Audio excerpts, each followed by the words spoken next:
Streetnews.it, eccoci qua con il mister della SD Volley San Paolo, l'Eurotech protagonista in questa nuova stagione di Serie D, mister Felice Sautariello. Buonasera. Buonasera a tutti.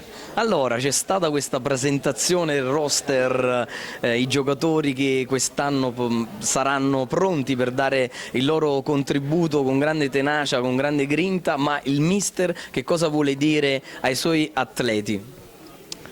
Allora, ai miei atleti posso solamente dire metterci tanto cuore, grinta, prendere l'esempio caratteriale del proprio mister che ne ha da vendere e farci un campionato al massimo livello, cercando di dare sempre il massimo su ogni campo.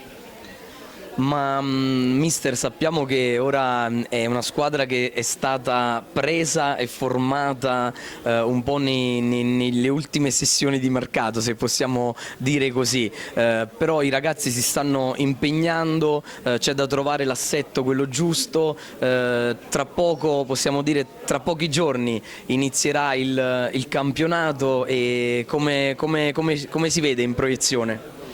Beh, hai detto la cosa giusta, è una squadra che ha iniziato a fine agosto, dove non era in programma il mister e tanto altro. Poi con tutte le problematiche appunto che sono state annesse tra le strutture, un po' le disponibilità, è vero, vabbè, però dai, ci siamo. Ci siamo, abbiamo iniziato e quello che dico ai miei ragazzi, io vedo l'Italia maschile dell'Europeo, dove ha iniziato a fine agosto senza ancora avere un mister, un gruppo formato a fine agosto, e però lottando su ogni campo siamo riusciti ad arrivare terza all'Europeo. Posso solamente dire che noi ce la metteremo tutta, cercheremo di dare il massimo e ovviamente poi alla fine sarà il campo a dare il verdetto. Beh, in bocca al lupo del mister ai suoi ragazzi.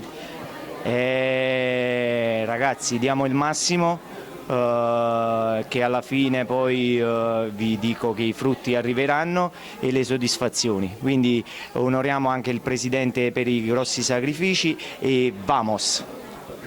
Mister Felice Sautariello, streetnews.it. Grazie.